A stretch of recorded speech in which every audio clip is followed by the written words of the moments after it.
नमस्कार। सोशल समाज से मैं कृपा शंकर। अभी आप विश्व के हर कोने से बम पटाखों की आवाज़ें सुन रहे हैं। बड़ाम बड़ाम बड़ाम बड़ाम। कहाँ जाएंगे? जहाँ जाएंगे बम पटाखों की आवाज़ें हैं। कहीं अमन चैन नहीं, बिल्कुल नदारद। ऐसे में आप खुद परेशान हैं, शांति की तलाश में। उस शांति जो आपको प्रेम से आती है और आप अपने को सुकूनमंद महसूस करते हैं। आपको ऐसी एक कथा सुनाएंगे उन बम पटाखों से दूर, जो प्रेम कहानी है। और यह प्रेम कहानी सात समुंदर पार की नहीं, बल्कि जंगल की प्रेम कहानी है, पहाड़ों की प्रेम कहानी है, और उस प्रदेश की कहानी है जो पहले बिहार में आता था, अब वो कटकर एक अलग राज्य बन गया, झारखंड। वहाँ की कहानी है। और झारखंड से दूर दराज भी नहीं, बल्कि राजधानी, झारखंड की राजधानी रांची के 34 किलोमीटर दूर ही एक इलाका है, वहाँ की कहानी है।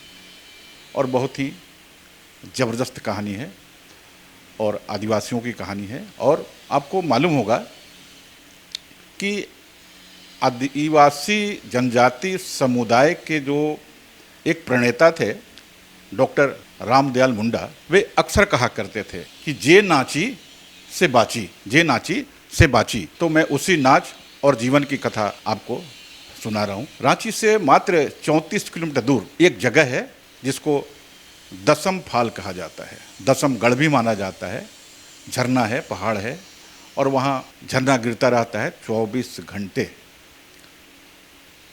वैसे भी आजकल बारिश का मौसम है, खूब बारिश हो रही है, बरसात हो रहा है।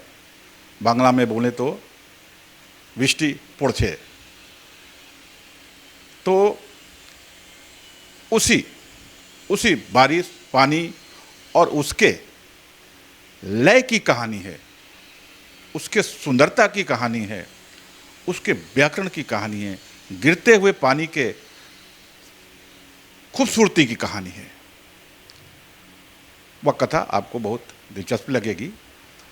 और एक पहले भी मैंने आपको सुनाया है, क्योंकि मैंने अभी यह कहा कि वो झारखंड बिहार का हिस्सा था, तो आपको यह भी बताना उचित होगा कि बिहार में काफ़ी प्रेम कहानियाँ हैं।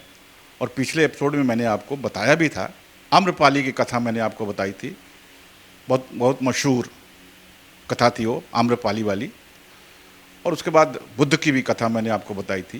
ये सब प्रेम, रोमांस, रहस्य की कथाएं हैं।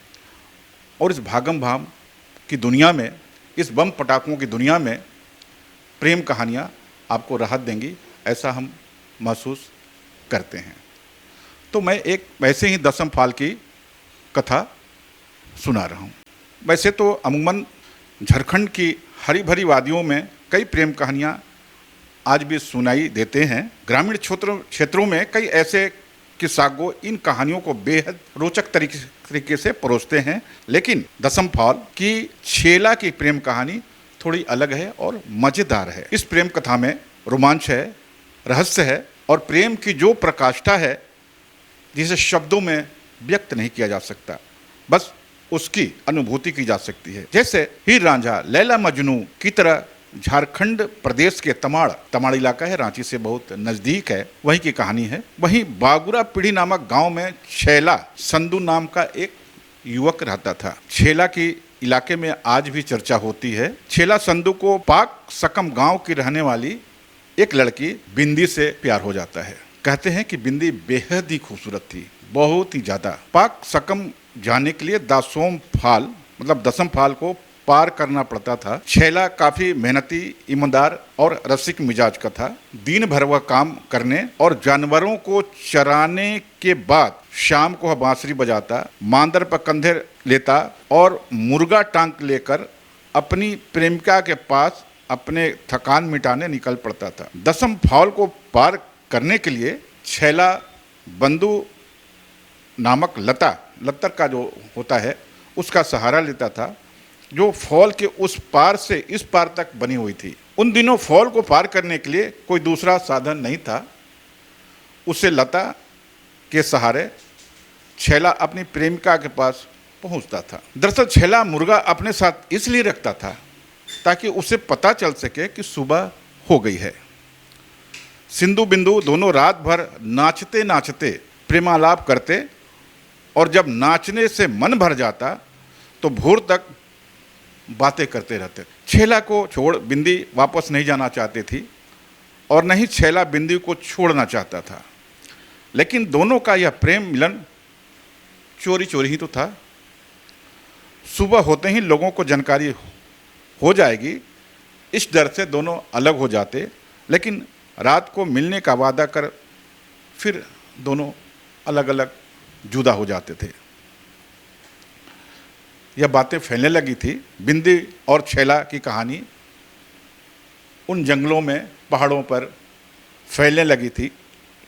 लोग अमूमन जैसा होता है जलने लगे थे।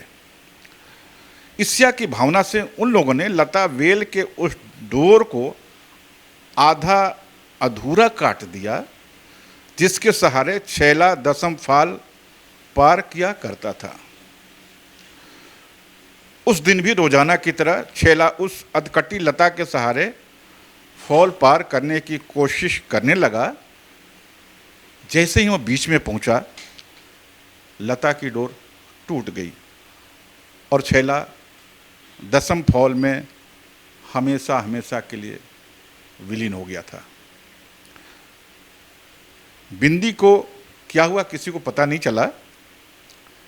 जितनी में उतनी बातें। कुछ का कहना है कि उसकी शादी कर दी गई थी, लेकिन वह अपने ससुराल में बस नहीं पाई और एक दिन वह भी दसम फॉल में आकर डूब मरी। गांव के लोगों का कहना है कि आज भी दसम फॉल और उसके आसपास छैला संधू की मांदर थाप और बांसुरी की सुरीली आवाज़ सुनाई देती है। छैला था या नहीं, बिंदी का क्या हुआ, इस कहानी में इस प्रकार के कई सवाल आपको असहज कर देंगे, लेकिन जब आप दसम फॉल जाएंगे तो मांदर जैसी कुछ आवाज़ें अवश्य आपके कान को झंकृत कर देगा। यह एक सफल कहानी है। ये वहीं की कहानी है जहां मैंने बताया रांची से दूर 34 किलोमीटर दसम फॉल की एक गौतम की कहानी है।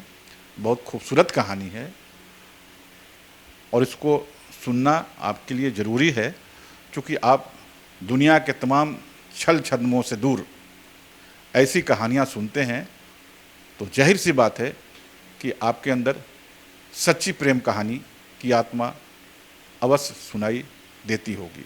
शुक्रिया।